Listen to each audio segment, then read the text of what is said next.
Howdy, folks. This is Chris White, and you're listening to Basic Business Advice. Today, with attorney Tom Schmitt. Tom is a new attorney with the Eques Law Group as of 6 months ago, which doesn't feel new anymore. But Tom joined us as a parallel move from his prior firm, and he is in our Westerville office, which is located in the Cohatch in Westerville. And Tom's energy and excitement has been really great to have around the firm over the last 6 months, although there's been a bit of a baptism by fire in learning everything that's going on. So, Tom, welcome to the podcast. Thank you. And today we wanted to find out about you. We want to find out about who you are, what got you into law, because we know that wasn't the first move, and what it is that you're focused on right now and why you're focused in that area. So, Tom, tell us a little bit about yourself. Well, thanks, Chris. I'm really happy to be here.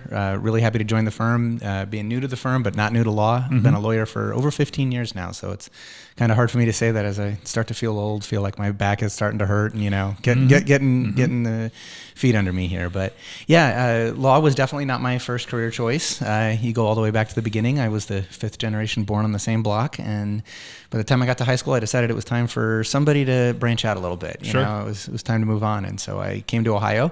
From New York, right? From just outside of New York, in Connecticut. Yep. But we were definitely a New York suburb. So yes, I'm a diehard Yankees fan. So you can hold that against me. But yeah, I came out here, and my career choice all along, I was going to be a teacher. I was going to be a high school history teacher. And there's a really funny story about going into my guidance counselor in high school because I was trying to decide, am I going to major in history and or am I going to major in education? Because I knew I wanted to be a history teacher, which one of those two? And after her fourth or fifth point of saying, if you major in history to go into law, you can go into law, I kind of bluntly looked at her and said, but I don't want to be a lawyer.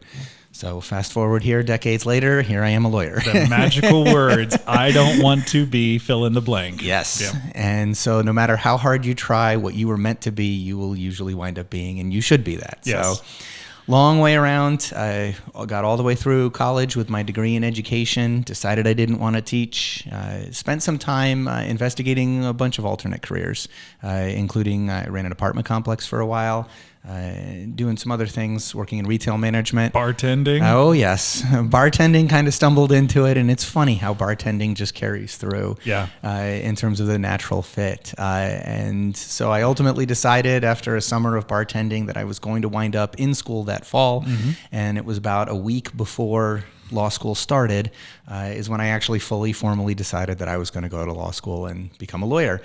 And the real convincing thing was I read several different things, had done a bunch of research about it, but I was really impressed by some lawyers and some other people that I had talked to who went to law school and didn't necessarily become lawyers. They had actually used their law degree to branch out and do a variety of different things, helping people. And that's when it really kind of occurred to me that a law degree is far more than just being a litigator, that you can really educate people and help people in their day-to-day lives with a variety of different information that you can find and provide and answer questions.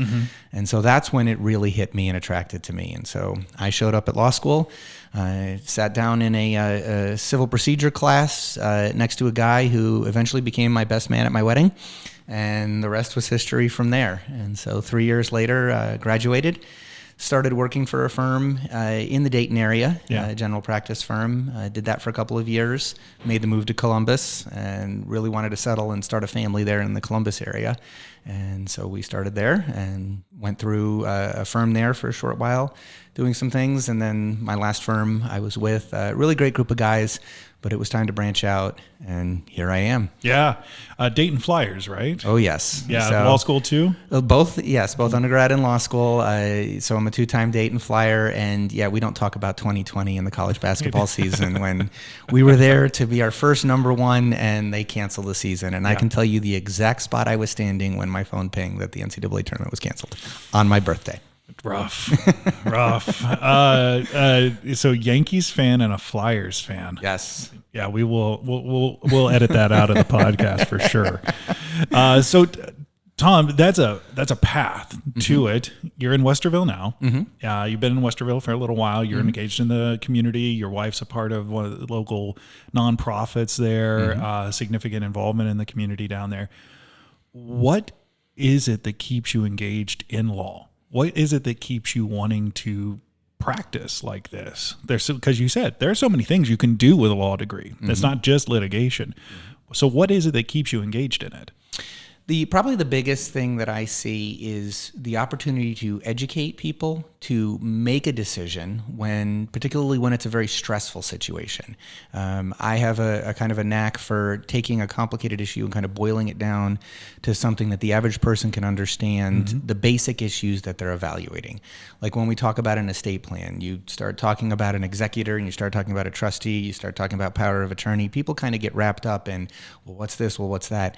You kind of boil it down to you're looking for somebody who's really good at just wrapping up some affairs, handling some things, making sure bank accounts are closed. When you put it in that way, that helps them say, I know who that person is. I know how I can handle that, and I know what I'm thinking about right now. And so to see that come in, and then you see the peace of mind you're giving them. Many, many times the clients that are coming in are dealing with the death of a parent, and they're coming in and saying, I need to do this plan because I don't want to leave that for the next person who has to come after me. Or they're in a particular real estate investment scenario or something like that where complicated documents are coming up and they don't understand what it means. They need somebody to read through the fine print and kind of boil it down. What do I need to know? What's normal? What's not? You give them that educated little tidbit. This is what this means. This is what you're choosing to do. These are the risks that you're taking. These are the risks that you're avoiding.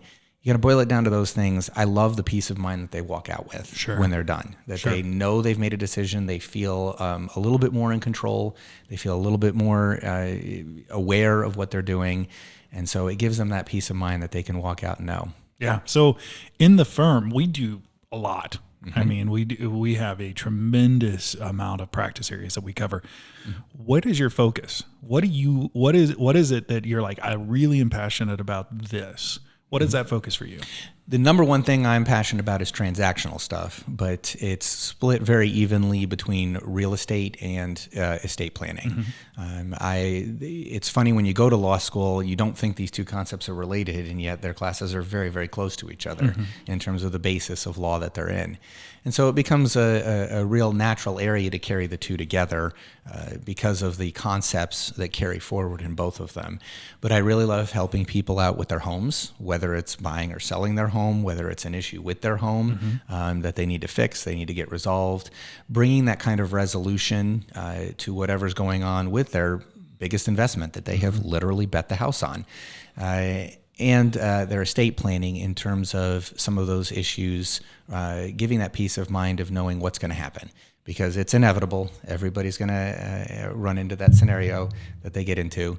And so it provides that plan and that peace of mind. And you particularly see that with new families when they're just having their first or second children. I remember that panic I felt when my wife told me we were having our firstborn. Yep. Yeah, I might have admitted that I was going to the hardware store, and I didn't exactly go to the hardware store. I was going to a place where I needed to hide out and find some peaceful thought. And so especially at that time of life, you see people. And then again, especially when their parents are aging and they're in their middle age, they're already parents, and they start to see the work that they're picking up on that end. And they want to make sure that that's resolved and they find that peace of mind to make things easier. So I find it really interesting because when you said, hey, yeah, I want to join the firm, we dropped you in the middle of a co-hatch, which is a co-working space down there in Westerville. And every time I walk into that place, that is a hub of activity where there's a tremendous amount going on. I mean, people are all the time, you say, walking by and dropping in and having... that is an unusual situation for people to have in a relationship with their lawyer is the ability to literally walk by their office in a community space and say, hey, I've got a question. Is that something that energizes you? Is that something that you find to be satisfying to be in an environment like that? Absolutely. I'm a real relational guy. If you couldn't tell, I'm kind of friendly and outgoing a little bit, even though I would call myself an introvert at heart. But I absolutely love that energy, that ability to interact with people, to walk in, and it's exceptionally wonderful to see people who aren't lawyers every day, so that you don't have to necessarily get into legal jargon or talk or anything like that. You can talk about how your kids are and you know what's going on with your everyday life. what's going on in the community, different things that are there. Realtors know everything that's going on in the community. Yeah. They're a lot of fun to talk to. But you talk to, whether it's a realtor, whether it's somebody who's an executive director of a nonprofit that's supporting foster children. Mm-hmm. You can run into somebody who is a developer who's just getting into the development business after another career. You run into people who are into IT or finance that are there.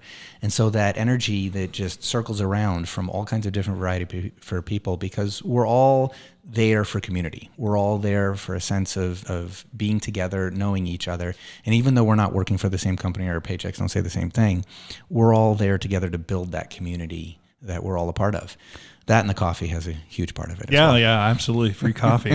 That goes a long way. It is crude oil, and it is awesome. Yeah.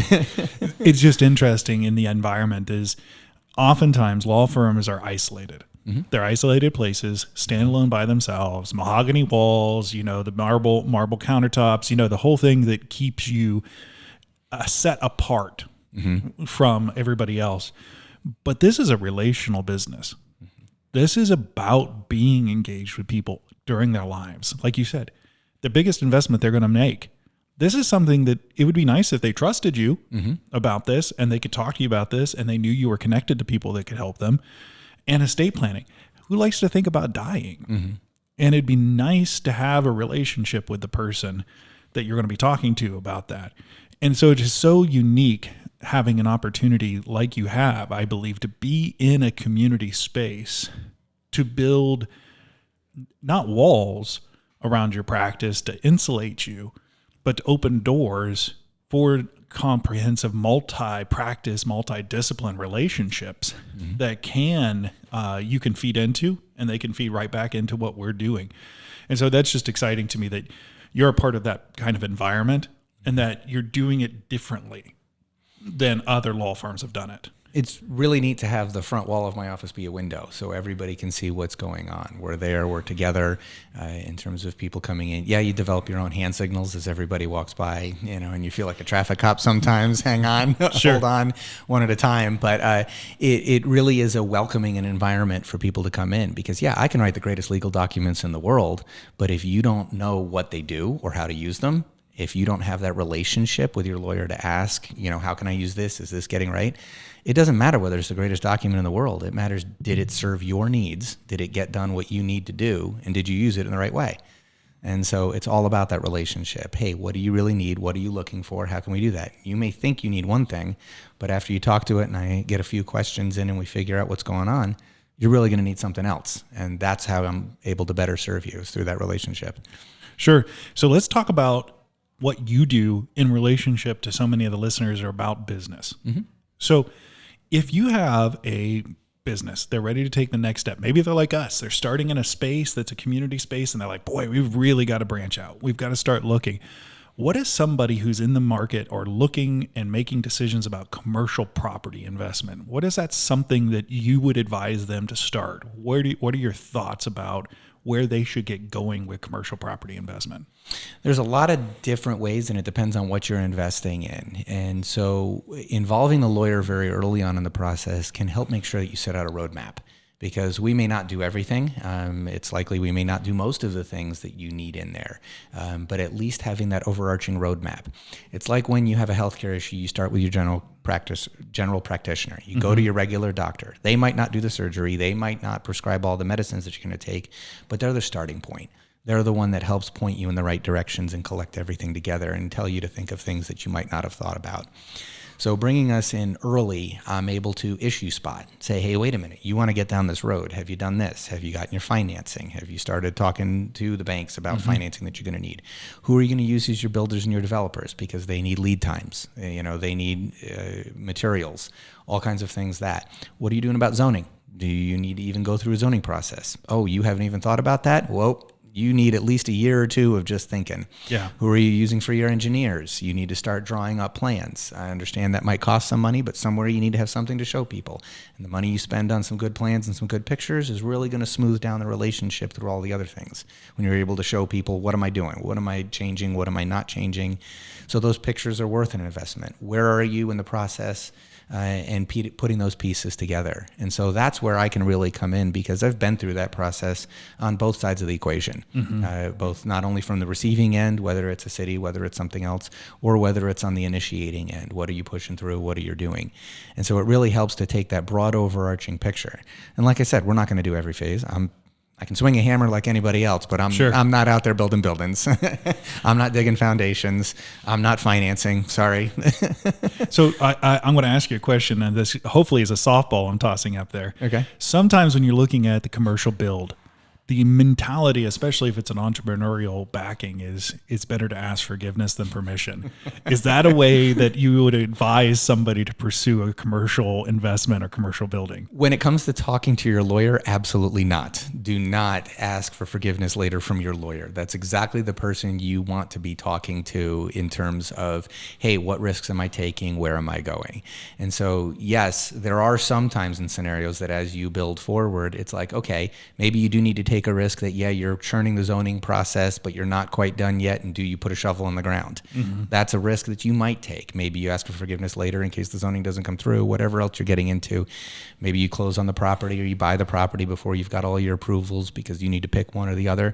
So there are some scenarios outside, but when it comes to us, you should absolutely be telling us everything that's going on, where are you going? Because yeah, if we're giving advice, we're talking in terms of where you are and what you're doing, we need to know everything that's going on. Sure. So, well, that was good. Yeah. That was a good softball answer. So let's shift gears then. Mm-hmm. Estate planning, we often think of on an individual basis. Mm-hmm. You know, mom and dad are planning for what they want to happen with their property, with their assets, with their, to the next generation or the generation after that, or whatever they're trying to set up. But when it comes down to the business, we call it exit planning. Mm-hmm. What are some thoughts that people need to start thinking about if they're looking at that for themselves and their business and that plan to exit it, whether that's handing it down, handing it off, or closing it up? The first thing I always talk about in exit strategy is think about the emergency exit. There's a lot of people who are going through a business where they are the relation. They may be a sole proprietor, they may be one or two, they're the entire relationship. And so I'm reminding people, especially when they're in that scenario, think about that scenario if you were tragically in a car accident. Your value to your business is your relationship with your clients now. Mm-hmm. And you may think you have something that you can hand off that has value to your spouse, your kids, handing down the line. But if that business has to go through probate court because you haven't set it up right, that business is going to be worthless in 6 months when we finally get the documents filed in probate court, because you usually wait 6 months for creditors. Right. So that business is going to have no value. All of your clients, they need their work done now. They're going to be somewhere else going to a competing business because they need that work done. They can't wait. And so the first thing I'm always talking about is what's the emergency plan right now if something should happen? Who is able to sign the paychecks of your employees? Who is able to continue working for that business, getting the product out the door so that you keep those clients happy when you're not there? Right. Because frequently it's, whether it's a car accident, whether it's something else, there's also the scenarios where you haven't completely passed and there's just a plan that needs to cover for a couple of weeks, while you're recovering from something. So that's where I always start, is what's the emergency plan? And that generally helps the client say, oh, wait a minute, I never thought of those nuts and bolts. Who's filling in for me? Who's the backup? Then that leads to the next plan of what is the long-term plan? Where is it going? And yeah, we can set it up, whether it's, stock certificates that transfer on death or payable on death to family members, outside family members, buying interests in, those kinds of things we can work on later once you know who and how and what, the basics that you're going into. So it is tied to that personal planning as well. Mm-hmm. Taking this thing that you poured your life into and making sure there's a plan for emergency or long-term is just like planning for your personal life. It's kind of funny because as a estate planning lawyer, we always talk about avoiding probate court. because probate court costs time and money. And it's kind of us writing ourselves out of our own jobs, because we can make a lot of money and do a lot of work doing probate, because that takes a lot of time, takes very intensive work. But by doing effective planning, it's a whole lot cheaper and a whole lot easier to resolve things than avoid that. But when you see the probate court, it's the time value. It's that time that you're delayed and you're losing things there. And so that's really what you're planning around when you're doing that. Yeah. Yeah. Well, this is great, Tom. Yeah. Really appreciate sharing this. And so, folks, if you are wanting to reach out and connect with Tom, go to eques.law, EQUES.LAW, and you can search up Tom on there, his contact information. You can reach out to the firm and say, hey, I heard Tom talk about some stuff. I'd love to talk to him. And once in a while, you might catch him at Cohatch. Pop in, and if you're down in Westerville, and you might catch him there. You'll catch me at Cohatch. You'll catch me at Rotary meetings. You'll catch me all around the community. I'm pretty much out there. So if you have some questions, follow up with Tom. On behalf of Tom and Tyler and Becca and everybody who's in the room today for this episode, this is Chris White, and you've been listening to Basic Business Advice.